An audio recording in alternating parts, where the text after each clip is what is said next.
بەناوی خوای بەخشندەی میهرەبان سڵاوتان لەبێ عزیزانم خۆشحاڵم لە بەرنامەیەکی دیکەی گفتوگۆ هاتمەوە خزمەتی ئێوە یاز و خۆشەویست بەڕێزان تەوەری ئەماڵقەی بەرنامەی گفتوگۆ قسەکردنە سەبارەت بە پرسی کۆچی دوای محەممەد مورسی سەرۆکی شەرعی و سەرۆکی لە کاردادراوی میسر کە وەکو بینیتان لە میدیاکان واڵ بڵاوکرایەوە کە لە زیندان لە کاتی پرۆسەی دادگاییکردنیدا بە جەڵدە کۆچی دوایی کرد. دوای مردنی سەرۆکێکی دیاری مسر محەممەد مورسی کە بە پرۆسەیەکی هەڵبژاردنەوە بە پرۆسەیەکی دیموکراسی هاتە سەردەسەڵات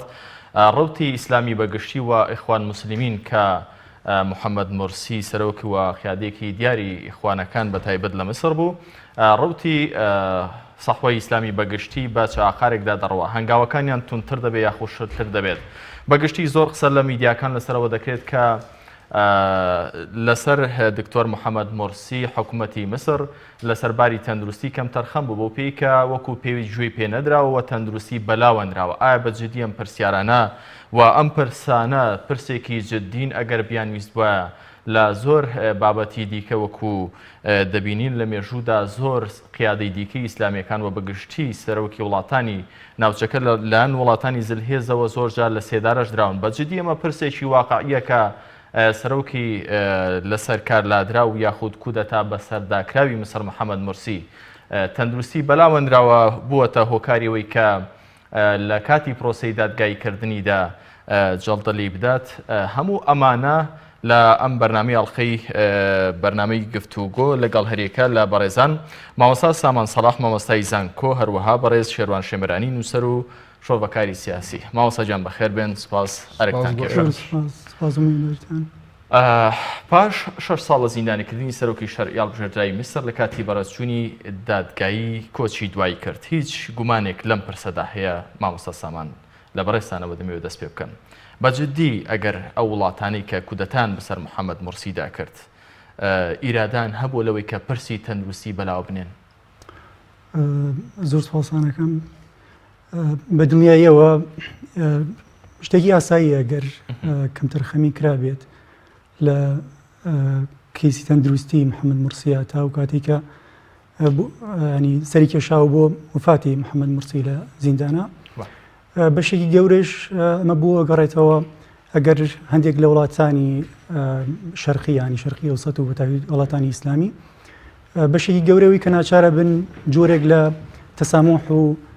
لێبوردەیان هەبێت لەژێر فشاری دەرەوە و وڵاتانی ئەوروپا و ڕایگشتی جیهانیایە. بەڵام کاتی هێتە سەر کەیسێکی وەکو کەیسی محەممەد مورسی یا ئیخوان موسلیمین لەبەرەوەی باردۆخکەوایە وڵاتانی ئەوروپا عادەتەن دامی و تەوژمەکەن کە لە دژایەتی خوانەکات و دژایەتی فکری ئیسلامیەکە بە شێوەیەکی گشتی بۆ ئەوان دەستکراوەترن بۆی کە بە شێوازێکی قەمعی و نائینسانیانەتر مامەڵە بکەن لەگەڵ. زۆر باشە دێمەوە لای کەسی وەکو مورسیە. مامۆستا شێروان بەڕێزیشان بەخێر بێن. بەڕێستان چ کۆمنتێکتان هەیە لەسەر پرسی تەندروستی ئەو پێشتر لەلایەن خێزانەکەی وا ڕاکێنرا بوو کە پرسی دکتۆر تەندروستی دکتۆر محەممەد مورسی پرسێکە کە پەرگوێ خراوە و ڕەوشی تەندروستی ناجێگیرە. مردنی لە ناکاوی محەممەد مورسی دەرخەری ئەم ڕاستیە بوو یاخود ئەمە پرسێکە و هاتووە؟ سپاس. بسم الله الرحمن الرحیم. نابێگومان لە سەرەتا ئەمەوێ یعنی تەعزیەنامەی خۆم بۆ هەموو ئەوانەی کە محەممەد مورسی بە شەهید ئەزانن بە کەسێکی غەدر لێکراوی ئەزانن و بۆ هەموو هەوادارانی ماڵ و منداڵەکانی بنێرین و پاشان سەرگۆنەکردنی ئەو نوێگەرانە و لیبرالانەی کەوا هەمیشا گۆرانی بە دموکراسیە ئەڵێن بەڵامێکی لە کاتێکایەتە سەر ئەوەی کەوا ئەو دموکراسیە خاوەنی ئایدۆلۆژیەک بێکەوە ئەوان بەدڵیان نەبێ یان دموکراسی بێکەوە ئەوان بەدەر بنێ ئیتر ئەو کاتە ئەوان دەمیان داخەن دیکتاتۆریەتیان پێ قبوڵە حکمی سەربازیان پێ قبوڵە لەوەی کەوا ئەو دموکراسی خۆیان بە درۆ پرۆپاگەندەی بۆکەن. بەهەرحاڵ تەندروستی محەممەد مورسی شتێک نەبووە کەوا شاراوە بێ لە ئاستی نێودەوڵەتیا بە شێوەیەکی گشتی مەسەلەی مورسی و شێوازی چارەسەرکردن و مامەڵەکردنی پزیشکیانە لەگەڵ ئەو نەخۆشیانەی کەوا بوویەتی لەو کاتانی لەو 6 ساڵێکەوە لە زیندانە بۆ باس کراوە. محەممەد مورسی هەر خۆی بۆ خۆی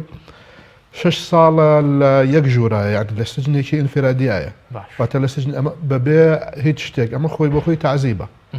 ئەمە خۆی بۆ خۆی تعزیبە. ماوە نەدرێکەوە خێزانی کچی کوڕی مناڵەکانی کە سوکاریکەوە سەردانی بکەن بەحامیەکانی زۆر بە قورسی توانیوانە ببینن ئەمە خۆی بۆ خۆی ئەمە تعزیبدانەکە کەیسەکەی بۆچی ماوەی 6 ساڵ لە ڕێگان نەداوە ببین مەگەر هەر هەموو محکەمەیەک لە هەموو محاکەمەیەکە کەوا مرسی هاتبێ یەکێک لەو شتانەی باسی کردو ڕاستەوخۆ لەگەڵ دادۆرەکە باسی کردووە بە پرسی تەندروستی خۆی بووە هەتا گەشتە ئەو ئاستێکەوە خۆی بۆ خۆی داوا بکە لەسەر نەفەقەی خۆی لەسەر پارە و حسابی خۆی چارەسەری پزیشکی بۆ بکرێ قازی بڕیاریدا بەڵام بەڕێوەبەراتی سەربازی سجنی تۆرا لە قاهێرا مەجای ئەوەی نەداکەوە بڕیارەکەی قازی جێبەجێ بکرێ بۆ چارەسەرکردنی محەممەد مرسی نەخۆشی زۆری هەبووە جلی پێویستی لەبەران نەبووە لە سەرمایە لە بەریکە ڕێکخەری تەواوی نەبووە ئەو ژوورەی کەواتیەوە بۆ ئینفرادی و ئامادە نەکراوە بۆ نانهێشتۆکەوە لەگەڵ دەوروبەرەکەی تێکەڵ بێ لە ئاخر جار لە تەنانەت ڕۆژنامەکانی دەرەوەش ئەوروپیەکان فەڕەنسیەکان لە 2017 ڕۆژنامەی ئەندیپێندنت شتێکی نووسی وتی ئەگەر بە شێوەیەکی جددیتر مامەڵە لەگەڵ پرسی تەندروستی مرسیان نەکرێ و ئەوە ئێمال بکرێ ئەم بابەتە کۆتایەکەی ئەوەیەکەوە مرسی بە نەخۆشی بە ئیهمالکردن لە نەخۆشیەکانی ئەمرێ آخر جار لە چەند ڕۆژێک پێش ئێستا خۆی وتی کە ئێستا ئەم لە محکەمەکەوتی ئێستا چاوی چەپم نابینێ چاوی چەپم نابینێ نەخۆشی شەکرێ هەیە بەرزە بێتەوە دابەزێ شەکرەش دووسێ جار دای لە ئینسان مامەڵەت لەگەڵانە کردوای ئەی کوژێم ئۆتۆماتیکیەن لە هۆش خۆیەچەوە ئەی کوژێ ئەمە چەندەمین جارێتی ئەو لە هۆش خۆیەچێ گورچیلەکانی وەستاون یەکێکیان لە ١٩٠ وەستاون گورچیلەکانی تر بەبێکەوە گورچیلە نەشۆرێ و مامەڵی چارەسەر نەکرێ بەهەرحاڵ بەم شێوەیە بووە ئەوان ویستویانە کەوا نانتوانیوەکەوە مرسی ئەعدام بکرێت چونکە ئەعدامکردنی لەوانەیە زۆر مەسەلە بۆ ڕوژێنێ بەڵام بە هەر شێوەیەک ئەویان لێکردکەوە تا خۆی بۆ خۆی بمرێت واتە ئیهمالکردنی پرسی تەندروستی ئەو پرسێک بووە بە ئەنقەست بووە لەلایەن حکوومەت ئامانج لە ئیهمالکردن و لە نەڕەخساندنی کەشوهەوایەکی تەندروست لە ناو سجنەکەیە لە ناو زیندانە خۆی بە خۆی ئامانجلەی کوشتنی بووە نەک تەنها وازی لێ بێنە ئیهمال بکرێ ئەگینا لەگەڵ حسنی مبارەکە بۆ کاتی حسنی مبارەک تەنها بۆ خۆی سەرمای ئەبوو یان ئایانوتکەوە تووشی وعکەیەکی سەحی بووە ئەوە ڕاستە خۆ بە کۆپتەرێکیان هێنا یان تەوافەیەکیان هێنا و ئەیان بەر بۆ خستەخانەی عسکەری لە معادی گەڕێکێکی ماوە سیاسی نەسا دەگەرەمەوە لای بەڕێستان بەڵام ئەوەی کە جێگەی سەرنجەویش ئەوەیە خۆ لە پێش بەڕێز دکتۆر محەممەد مرسی زۆر قیادەی دیکەی وڵاتانی عەرەبی بەدەست زلهێزانەوە زۆر جار لە سێدارە دراون و زۆر جار زۆرتون دیژان بەرامبەر کراوە بۆچی ئەوان دکتۆر محەممەد مرسیان لە سێدارە نەدا بۆ بەڕێز دامەژۆر پێکرد نانویستووە لە سێدارەی دن مرسی ئێستش نازانن خۆیان ئەوە نە پرۆپاگەندان بەدەستەوە نییە بڵێن کاوە بۆچی انقلابیان بەسەرا کرد دیکتاتۆر بوو بۆ نمونە واتە ئەدیلان نەبوو بۆ ئەعدامکردنی یعنی لەبەرچی دیکتاتۆر بوو دەست بوو بە انقلابی سەربازی هات بە کوشتنی خەڵک هاتووە بەچی هاتووە دکتۆر محەممەد مرسی نەیارەکانیشی و دۆستەکانیشی هەمویان ئەزانن لە مێژووی 1000 ساڵی میسریە ئەوەندەی مێژووی مسر نووسرا بێتەوە هەتا ئێستا تاکە سەرۆک کۆمارێک بووە بە دەنگی گەل بە شێوەیەکی هەڵبژارن بوو بێ بە سەرۆکی مەسر نە پێش ئەو بووە نە پاش ئەو بووە يعني حالتێکی طبيعية احتمالە حتا ئەوەندەیەکەوە لەوانەیە بیانەوە کۆمەڵی ئەعدامات بکەن لادانی مرسی خاڵێکی تر بێ اینجا ئەوان ئەعدامکردنی مرسی ئێستا بۆ نمونە دوێنێ ڕاوێژکاری ترامپ جارێک کۆشنێر پەیوەندی کردو بە محەممەد بن سلمان شازادەی سعودیەوە کەوا چەند کەسێک هەن لە سلمان ئۆدە و ناسر العومەری و عوەض القەرنی بڕیاری لە سەدارەدانیان هەیە ئەلەم کاتە لە سەداران بەدە چونکە لە سەداران بدەی خۆنیش هیچ نین لە سەداران بدەی ئەو کاتە وێنای سعودیە لە کۆنگرسی ئەمریکی ناشرینە بێ وەستاندوویەتی ئەمە ئەم جۆرە حاڵەتانە ئەوان ڕاستە بەڵام بەرژەوەندی خۆیان وا پێویست بکە باش زۆر باشە دەگەڕێمەوە لای بەڕێستان کاک شێروان ماوە سیاسین پاش هەشتا و قسوور ساڵ لە خەباتی ئیخوان موسلیمین لە مسر بە پرۆسەیەکی زۆر دیموکراسی بە پرۆسی هەڵبژاردن مامۆستا سامان بە پرۆسەیەکی دیموکراسی ئیخوانەکان هاتنە سەر دەسەڵات بەڵام نانتوانی لە زیاتر لە ساڵێک حکمی ئەو وڵاتە بکەن بەهۆی ئەوەی کە ئینقلابیان بەسەرداکرا لە دوای ئەمە دکتۆر محەممەد مرسی دوای 6 ساڵ لە سجن کۆچی دوای دەکا بەم شێوازە وەکو جیهانی ئیسلامی زۆر بە بێنازی دەبینن لە دوای ئەمە ڕەوتی ئیخوان موسلیمین بە چ ئاقارێکدا دەڕوات ئایا پێشتر هیچ هەنگاوی لەم شێوەیە بەسەر ئیخوان موسلیمین داهاتووە بۆ ئەوەی کە بڵین هەنگاوەکانیان شەلتر دەبێت یاخود هەنگاوەکانیان لەو ڕێچکە فکری گرتوویانە تونتر دەبێت. بە دنیایەوە کۆی فکری ئیسلامی و بیمەفیە ئیخوان موسلیمین پێویستی بە گۆڕانکاری و بە خۆدا چوونەوەی دایمی هەیە. بەڵام ئەوە ناگەینێت کە مرسی ئەگەر لە ڕووی سیاسیەوە ماوەی ساڵێک حکمڕانی کرد و دوایی کەوتنەوە ناگەینێت پرۆژە سیاسەکان فەشەلیە نابێت چکەوان لە ڕووی ڕاستیەکەی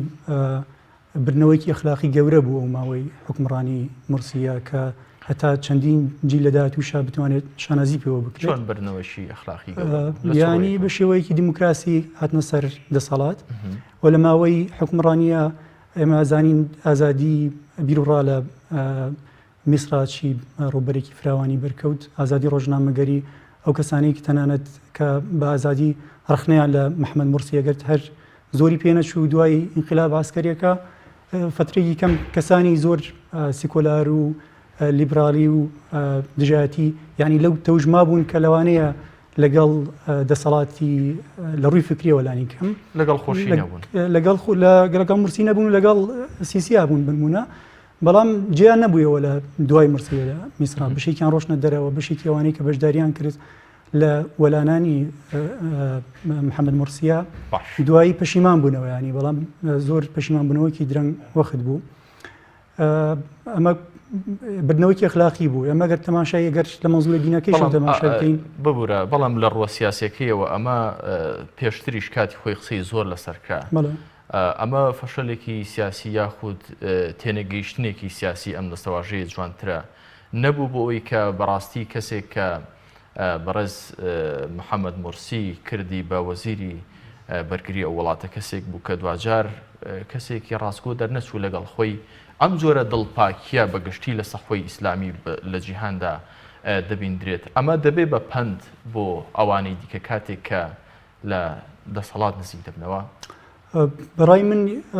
ڕاستەوە لە ڕووی تەکنیکی واڵەیەک بوو کە بەتایبەتی ئەو کەسا هەڵبژێرا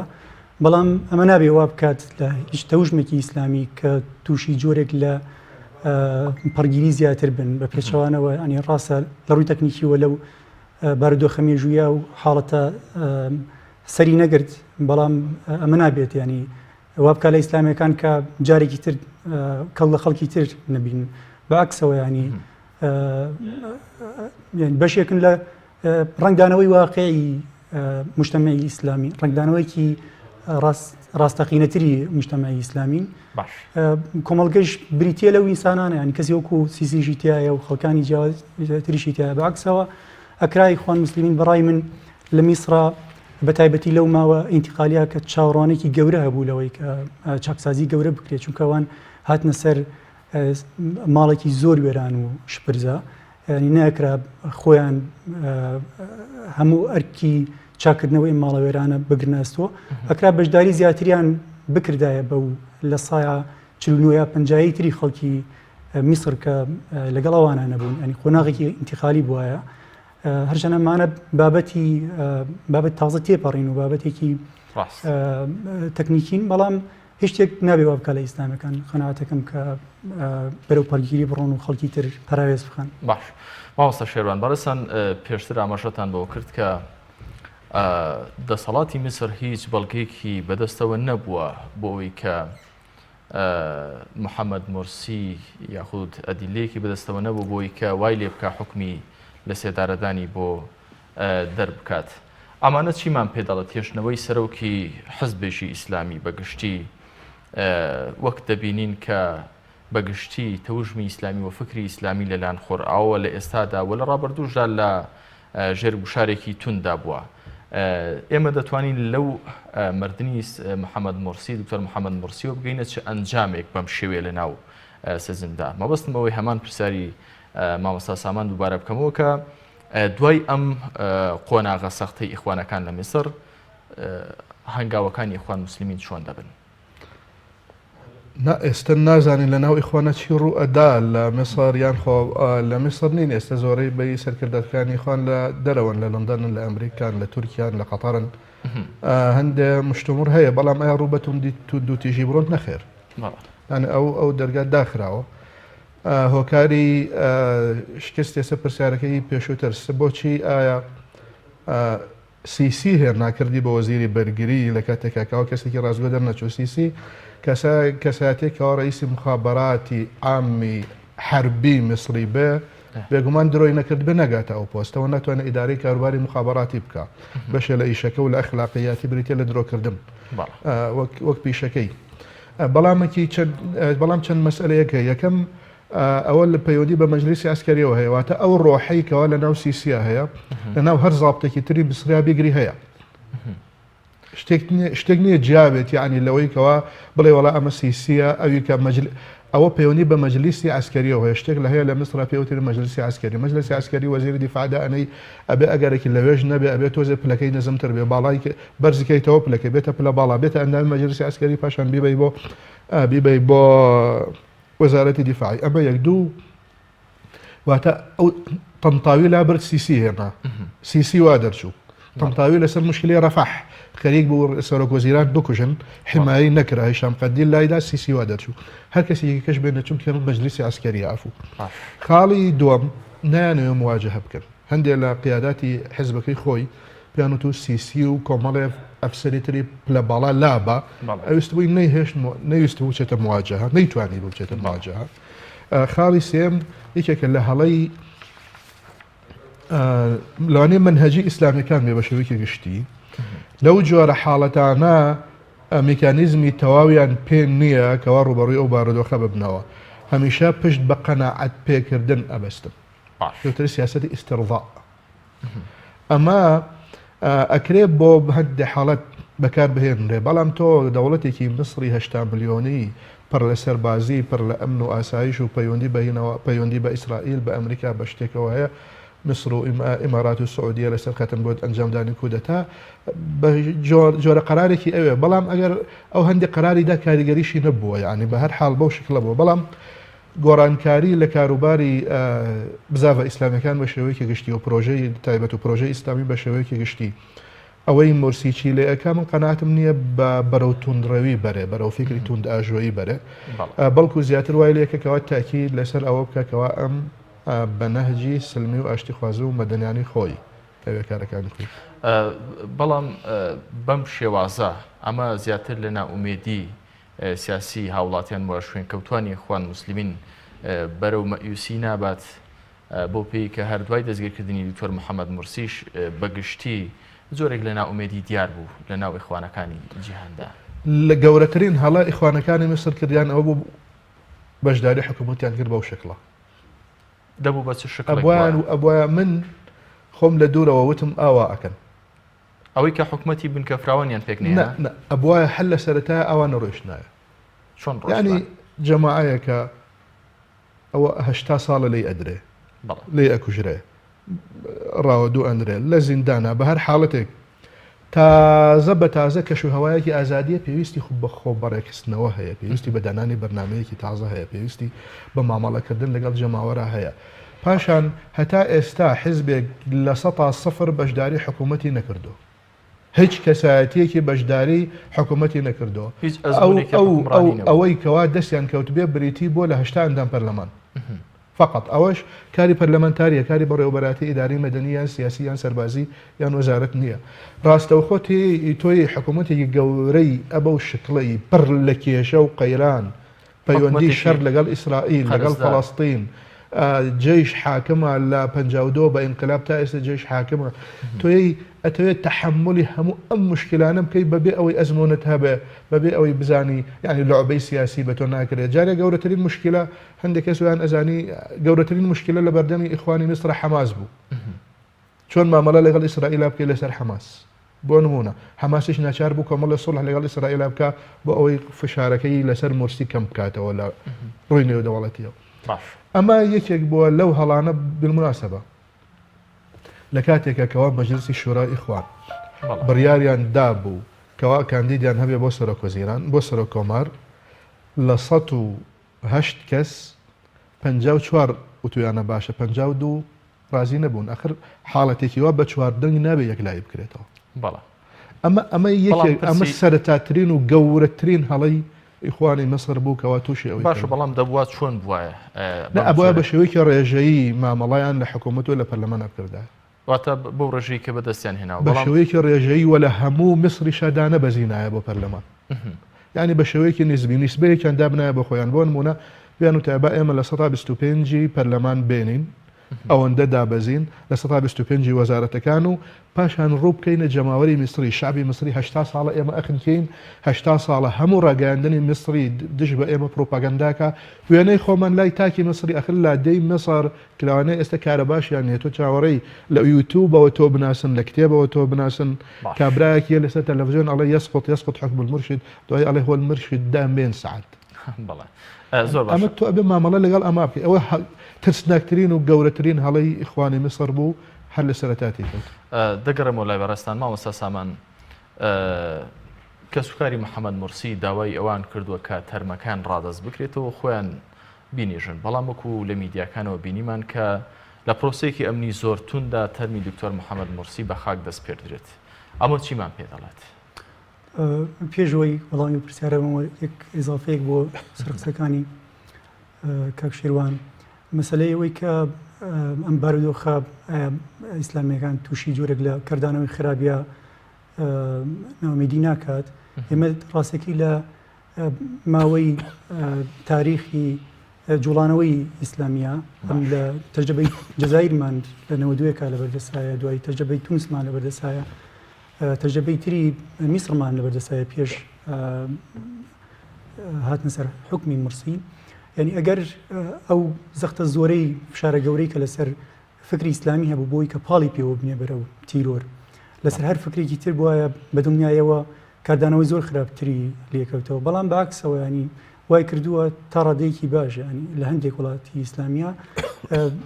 بەخۆدا چوونەوە بووە ئەسڵەن وایان کردووە توانای دایمە مڕاجاکردنی خۆیان تا ڕادەیەک هەبووە چکە دایمە ڕوبەڕووی جۆرێک لە ئەلمانیەتی تونڕە بوون ئەلمانەتێکی شەڕەنگێز بوون وای کردووە مسلمانەکانی اختیار کردووە خەڵکی دینداری ئەسڵەن اختیار کردووە لە بینی ئەوەی کە تۆ یاوەیە کەسێکی مسلمانی تونڕەوی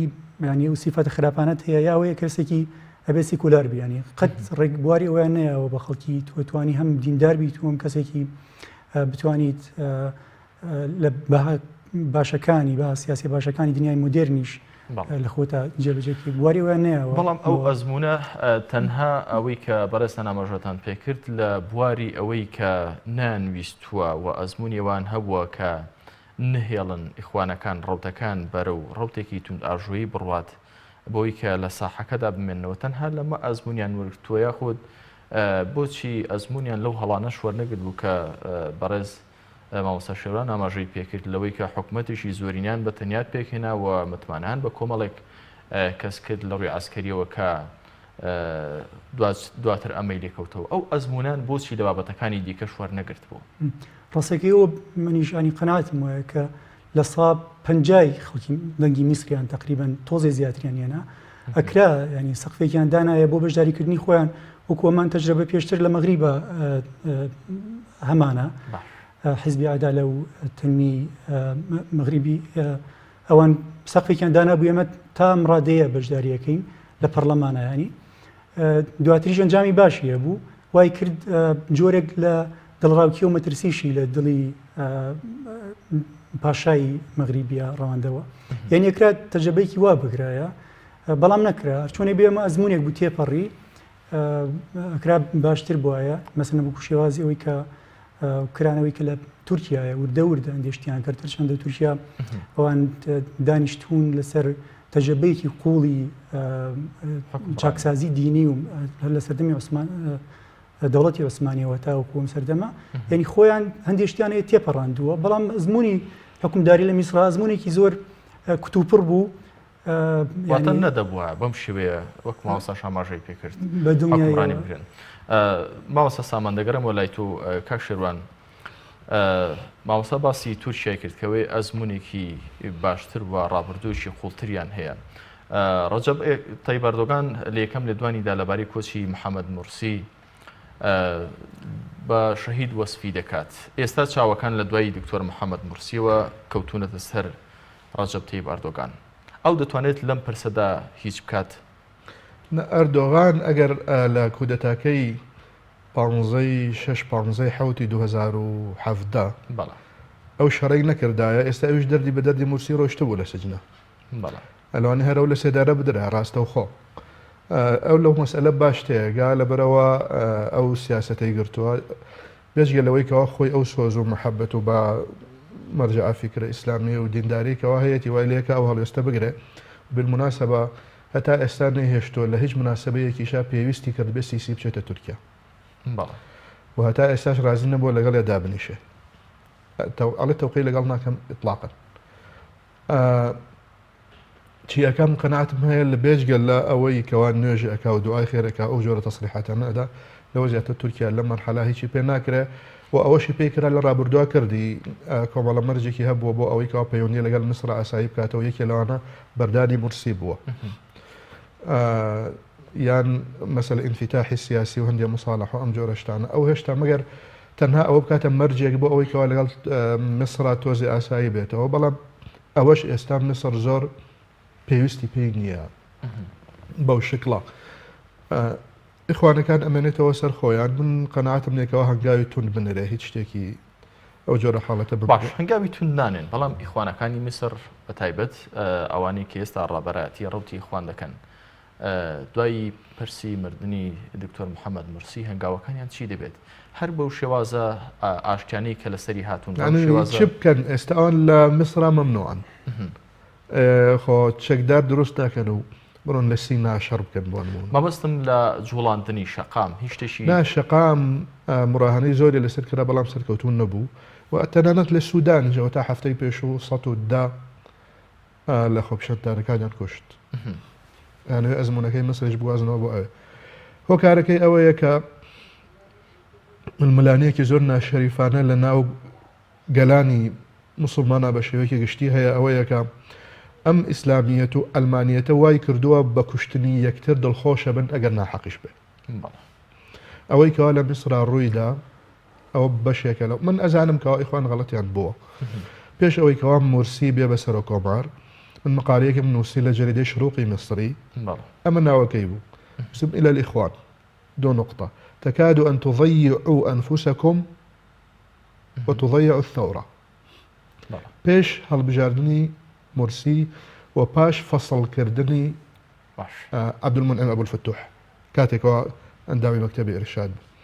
أما ولسان انقلاب الخش كتابك موسي وسلم ما بس مجي السلفية علمانيات أو مناونوا بريد جد ديمقراسي كوا سلفي كان مصر راستخو حزب النور بشر بلو كودة سربازي كوا كرا أوي كوا جماور نكلا مصر لهيش شونك كان جوله كابرايا كوا حداثية ليبرالية گۆرانی بە دیموکراسیا ئاڵێ گۆرانی بە ڕۆژ ئاوا و هەڵبژاردن و مەدەنیەت و ئاشتی و ئەم جۆرەشتانە ئاڵێ کاتێکەوە ئەچێتە پشت بێری لەسەرێک کلێتە لەسەرێکی سەربازی کودەتاکی سەربازی ئەکاوە دەستور ڕائەگرێ بەوەی کەەوە ئیشی پێ نەکرێ ئەوە قبول ئەکا ئەوە یەکێکە لەو نەخۆشیانێکەوە وای کردووە لە کوردستانە لە زۆر شوێنەکان جەماوەر ناجۆڵێ ئەگەر بجۆڵێ ڕاستەخۆ ئەوترێ ئەمە لەبەر ئەوەی ئیسلامیە دش بە ئەلمانی ئەوڵێ ئەمە لەبەرەوەی ئەلمانیا دش بە ئیسلامی ئەلەویا بەهاکان ئەفەوتێن بەهای ئازادی بەهای ڕێزگرتنی مرۆڤ بەهای دەربڕین بەهای جوڵانەوەی ئەوەی کەوا جەنابەت ئەڵێ شەقامەکان بەهای دادپەروەری بەهای ئینسانیەت هەموو ئەمانە لە نێوان ئەم ململانەیە ئەجۆڵێ لەکاتێکە بوارە فکرەکەی تۆ بۆ خۆت ململانێ بکە بەڵام لە ڕووی سیاسەکەەوە هەمووی ئەوانە مشتەرەکاتن هۆکارەکەی تەنها ئەوەیە کە بەڕێستان ئاماژەتان پێکرد یاخود هۆکارەکەش ئەوەیە کە ئێستا گوشارەکانی غەرب بۆ پێی کە هێزێکی باڵەدەستن گوشارەکان زۆر توندن لەسەر ڕەوتی ئیسلامیەکان بەگشتی ئەم خۆناغا سەختە کە لە نزیکن لە ڕێکەوتنی سەدە و ئەوەی کە پێی دەوترێت داڕشتنەوەی خۆرهەڵاتی ناوەڕاست بەگشتی خوانەکان دانی خۆی لەگەڵ پونجێنن وەکو کۆمەڵک نەزەڕی بەیۆلۆجیش هەیە کەش و هەواکە کەنالەبار بوو خۆی لەگەڵ گونجێنن بەم جۆرە بێدەنگ بن دواتر کە کەش و هەوا لەبار بوو جارێکی دیکە بەرز ببنەوە ئەمە دەچێتە ئەم چوارچێوەیەوە یاخود بە جددی ئەمانی کە بەڕێستان پێشتر ئاماژە پێکرد من قەناعەتم نییە هیچ ڕوتێکی ئیسلامی جورئەتی ئەوە بکە خۆی لەگەڵ سەفحەی قەرنا بگونجێنە ئەبەدەن تەنانەت هەندی حکووماتیش پێیان تەحمل ناکرێت ئێستا لە ئوردن ڕافەسکردنی پاشای ئوردن بۆ پێشدیارەکانی ترامپ و فشارەکانی سعودیە بەلەسەری بۆ قبولکردنی ئەوەی جەنابەت ئەڵێ بۆ بەمایی ئەوەی کەوا لەگەڵ ئیخوانەکانی ئوردنە مصالحە بکە واتە تەنانەت ئوردنیش پێی قبول نییە هەندێک لە دەوڵەتەکان پێیان قبولێت چونکەوە مەسئلێکە پەیوەندی لە سوچێکەوە پەیوەندی بە بیرروباوەڕ و ئاەتی قورئانیەوە هەیەکەواتەوە مامەڵەی لەگەڵاکەی بەڵام لە بوارەکەی ترا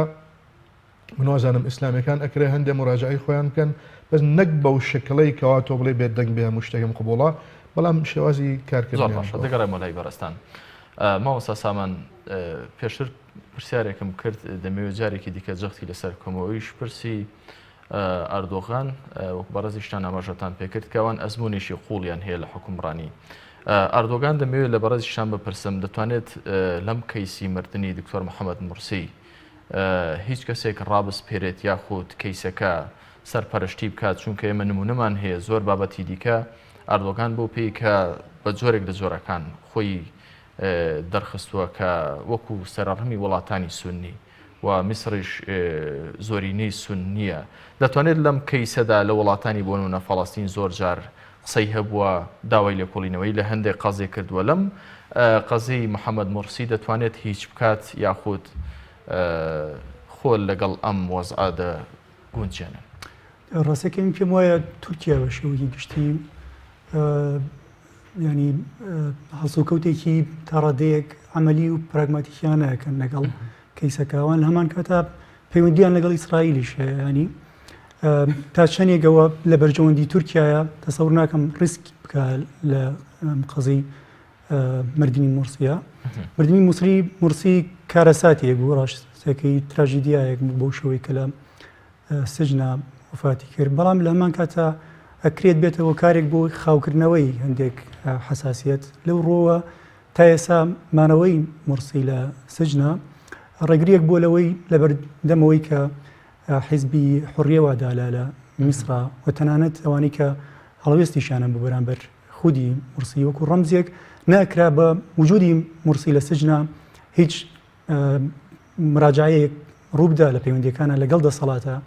بەڵام لەوانەیە ئەم دۆخە ینی کەشوایە بینێتە ئاراوە کە هەم لە ناوخۆی میسرا چیتر وا بکات لە مەسەلەن ئیخوان جارێکی تر مراجعی پەیوەندی خۆیان یا خۆڕێخستنەوەیەکی تازە بکەنەوە چونکە بە وجودی مرسی وەکو وتم لە سجنە وەکوایەکە ڕئیسێکی شەرعی لە سجنە بوو بێت بۆ تورکیا هەمان شتیش تەسەورەکەم ڕاست بێت لەوانەیە دوای وفاتی مرسی کەسیان نە تورکیا میسری لێزیانە میسریش تورکیای لێزیە دوو وڵاتی دوو جەمسەری گەورەی ڕۆژهەڵاتی ناوەڕاستن کەمانە کرێت بتوانن هێزێکی گەورە ئەسڵەن بۆ جیهانی ئیسلامی دروستکەن پێکەوە قەناعەتم وایە وردە ئەمە بوارێک بێ بۆی کە ئەوەی کە بووە بە جێگەی سەرنجی میدیاکان زۆرێک لە کۆمیسیاری مافی مرۆڤ زۆرێک لە ئەو دەستگانەی کە باس لە پرسی مافی مرۆڤ دەکەن حتمما دکتۆر محەممەد مرسی پیاوێکی ناسرا بووە ئەم دەستگانە زۆر باش دەیناسن و شێوازی هاتنە سەر دەسەڵاتەکەی شێوازێکی ئەو پڕی مۆدێرن و شەرعی بۆ بەڵام ئەوەی کە تێبینی دەکرێت بێدەنگن بێ هەڵوێستن لە ئاست مردنی لەو شێوەی دکتۆر محەممەد مرسی ئەوانیش کەوتونەتە ژێر هەیمەنە و هەژمونی وڵاتانی خۆرئاو و ترسیان هەیە لەوەی کە نەقدیان لێ بگیرێت بێدەنگن یاخود نەخێر مردنەکەی مردنیشی ئاساییە و پێویست بە لێدوان ناکات بەدڵنیاییەوە پێویست بە لێدوانە کات و شتێکی یاسایی نییە بەڵام گرفتی گەورەش چییە ئێمە ئەگەر ینی دەنگی شەبێت تۆ تەماشای سووریا کە ئێمە کیمیایی وەشێنراوە لە سووریا ئەوەی کە ئەسالیبی خراپی و دڕندانە بێت بەرامبەر بە شەر بەکارهێناوە لە سووریا بەڵام هیچ دەنگیەک نەیتوانی جمجوڵێکی سیاسی وا دروست بکات لە سەراستی جیهانیە کە ڕێگر بێ لە بەردەم ئەوەی کە لە سووریا ڕوویدا لە میسریشە بە هەمان شێوەیە قەناعەتم وایە گەرجارێکی تریش ڕابعەیەکی تر دروست بێتەوە ئەوەی کە لە مەیدانی ڕابعات ڕوویدا ینی گۆڕانکارێکی وا دروست ناکە لە بەرەوەی کە لە ئێستا لە بەرژەوەندی وڵاتانی بەتایبەتی ئەمریکا لەگەڵ تەوژمایە کە تەوژمی سعودیە و وڵاتانی خلیج ئەوانێک کە بە جۆرە لە جۆرەکان بواری مانەوەی ئیسرائیل لە ئارامیە ئەڕەخسێنن بۆیە تا بەردۆخکاوە بێت گرە و لەسەر شتێک ناکرێت. مامۆستا شێروان بەڕێستان پێشتر لە قسەکانتدا ئاماژەتان بەوە کرد کە کتێبێکتان نووسیوە بەشێک لە ناوڕۆکەی بەڕێستان ئاماژەتان پێکرد ئەوەیە کە علمانیەت وە سەلەفیەکان بەرەیەکی دشت بە دیموکراسی. مەبەستان لەوە چی بوو؟ بە فیعلی مەبەستمە بگەڕینەوە میسر مەبەست ئەوە بوو کە ئەوە سەلەفیەکان بوونە هۆکاری شکستی محەممەد مورسی و بەم ڕۆژەی گەیاندن؟ مەسەلە شکستی سیاسی ناتوانین بڵێ سەلەفیەکان بوون زۆر هۆکار هەیە کەوا بۆچی بەردەوام نەبوو بۆچی نەیتوانین لە هەنگاوەکانی لەو ساڵەیە هەندی هەنگاوی سەرکەوتوو بنێ.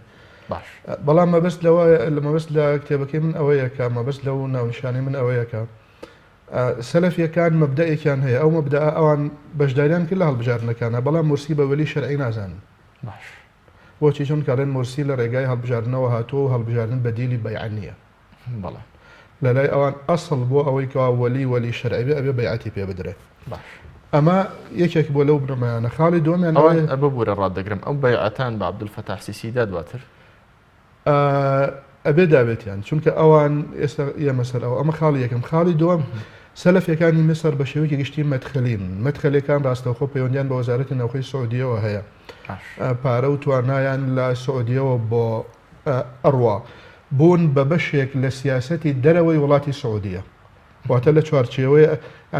وڵاتی سعودیە نەک مباشەرەتەن لە ڕێگای وەزیری داخلیەوە بۆ نمونە بەڵام لە ڕێگای ئەو زانایانەوەی کە ئەندامی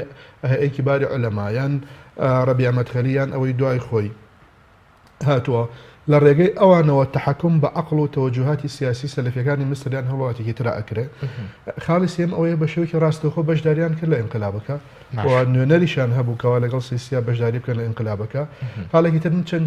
چەندەها جار خۆم وتەبێژی حزبی نوری سەلەفیم دیوە ئەیود لە هەر شوێنێکە لە هەر مزگەوتێکە لە هەر مەنتیقەیەکە ئەگەر کەسایەتێکی ئیخوانتان بینی شەرعەن واجبە بڕۆن لە لای ئاسایش کاتی لێ بکەن بڵێنکەوە ئەمە ئیخوانە براتیەکان بەم ئەندازەیە یعنی من ئەمە خۆم بۆ خۆم بە چاوی خۆم بەگوێی خۆم ئەمەم لێبیستوە ئەو کابرا ئەو شتە ئەڵێ ئەمە کاتێکەوە تۆ بڵێ دموکراسی کوفرە و مورسی شەرعیەتی نییە و ئیخوان ئەبێ مەمنوع بکرێن بۆ نمونە ئەمە هەموو لەگەڵ هەوا و ئارەزوی ئەلمانەکانە یەکرێتەوە کەەوە ئەوان دیموکراسی لەگەڵ ئیسلامان ناگونجێ و مورسی شەرعیەتی جەماوەری لە دەست داوە و ئەبێ ئیخوانەکان لە هەموو دەستگاکانی حکوومەت دەربکرێن. ڕاستە ئەم بە شێوەیەکی ئیسلامیانە تعبیر لە ئەفکاری خۆیەکە ئەو بە شێوەیەکی نائیسلامیانەیان لا ئیکیانە دەستەواژە لە ئەفکاری خۆیەکە بەڵام ئەنجامی ئەفکار و دید و بۆچوونی هەردووکیان یەکێکە. یەک جەبهەن لە یەمەن ئێستا سەلەفیەکان دژ بە لەگەڵ دژ بە ئیسلاح و ئەمانە شەڕەکەن ینی با بڵین لە جەبهەی ئیماراتن بەو تعبیرە با بڵین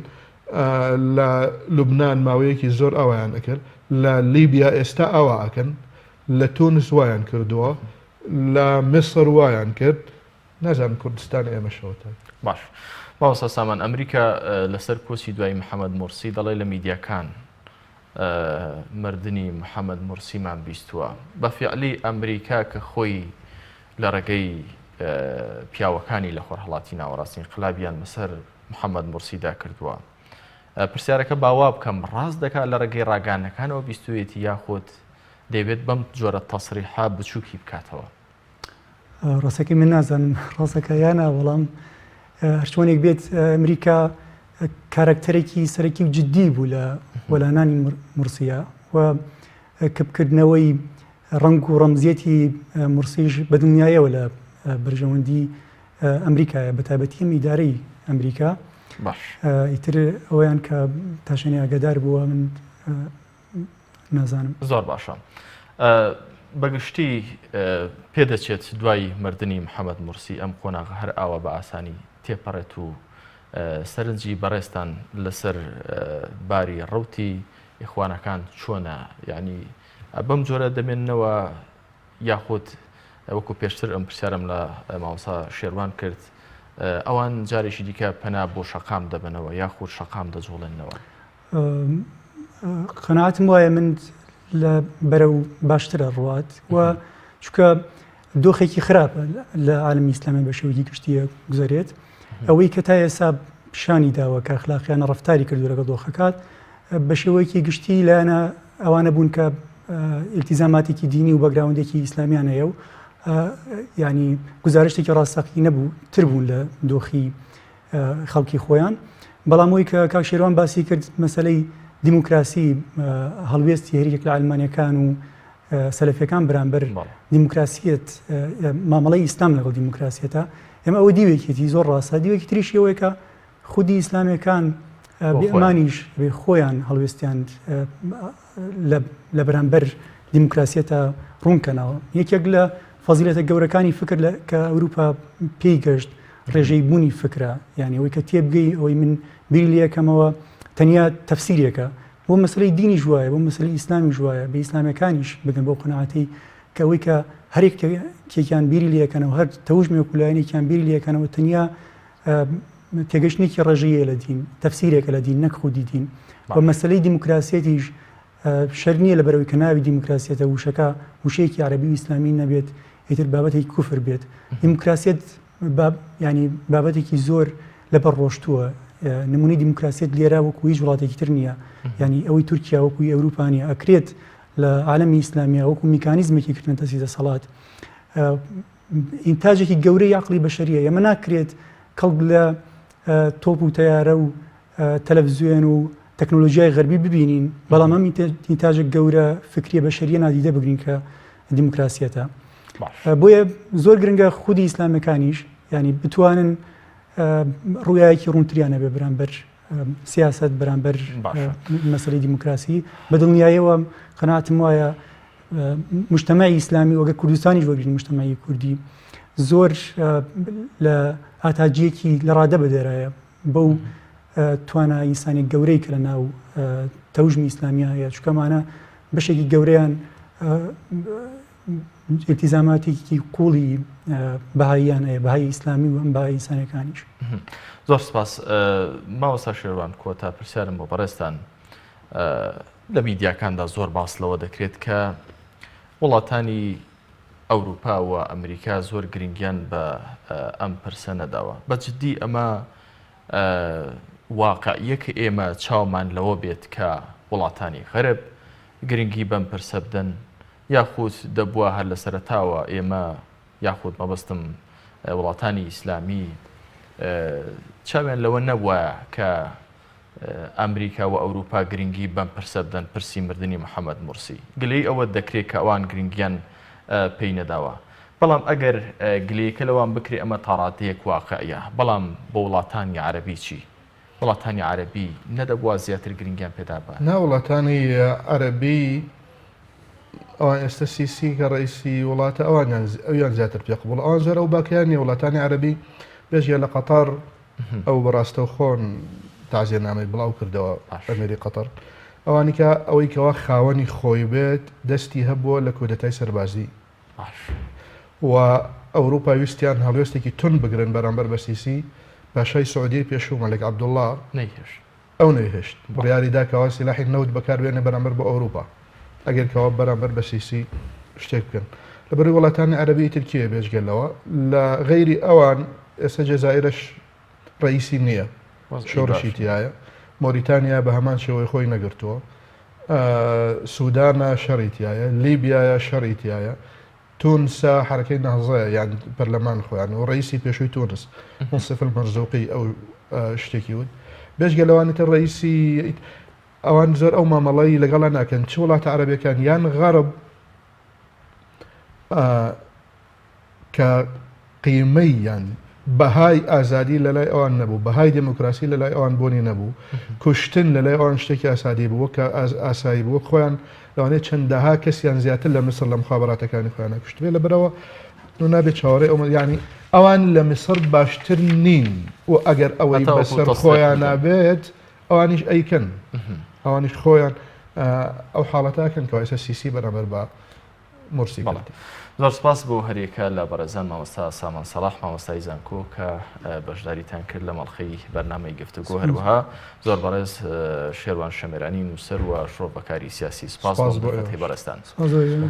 بەڕێزان لێرەدا بەم شێوەیە کۆتاییمان هێنا بە مەڵخەی بەرنامەی گفتوگۆ تا بێ گەیشتنەوە لە گفتوگۆیەکی دیکە. هەموو لاکتان بەخوای میهرەبان دەسپێرین. خواتان بکەڵ.